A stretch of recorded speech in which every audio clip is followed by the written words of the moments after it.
হচ্ছে আমার এসব? যেন তুমি ছাড়া জগতে কোনো মানুষ নেই, কোনো কবি নেই, কোনো পুরুষ নেই, কোনো প্রেমিক নেই, কোনো হৃদয় নেই। আমার বুঝি খুব মন বসছে সংসার কাজে, বুঝি মন বসছে লেখায় পড়ায়। আমার বুঝি ইচ্ছে হচ্ছে হাজারটা পড়ে থাকা কাজগুলোর দিকে তাকাতে, সভা সমিতিতে যেতে।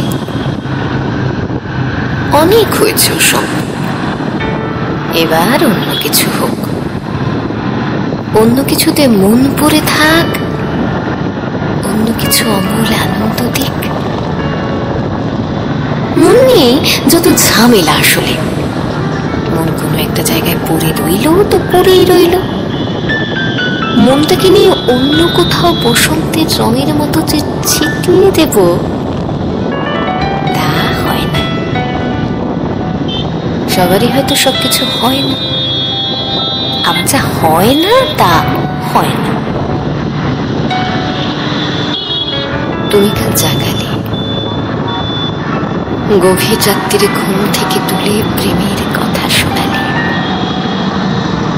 মনে হয়েছিল যেন স্বপ্ন দেখছি।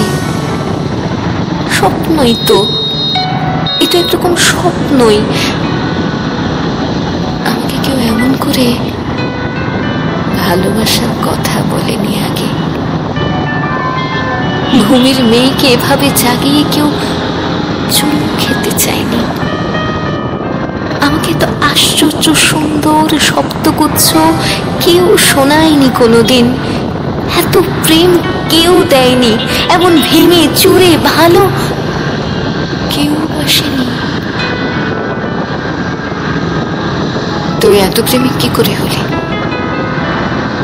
কি করে এত বড় প্রেমিক হলে তুমি? এত প্রেম কেন জানো?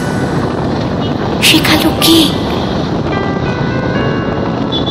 যেরকম প্রেম পাওয়ার জন্য সারা জীবন অপেক্ষা করেছি, স্বপ্ন দেখেছি, পাইনি।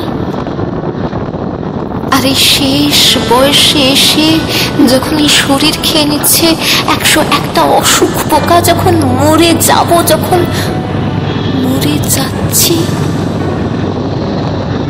তখন যদি থোকা থোকা প্রেম এসে ঘর ভরিয়ে দেয়, মন ভরিয়ে দেয়, তখন সবকিছুকে স্বপ্নই তো মনে হবে। স্বপ্নই মনে হয়।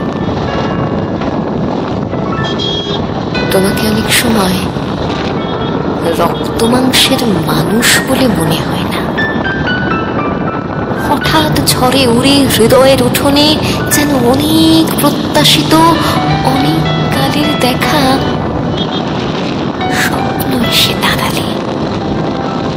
আগে কখনো আমার মনে হয়নি ঘুম থেকে এমন আচমকা জেগে উঠতে।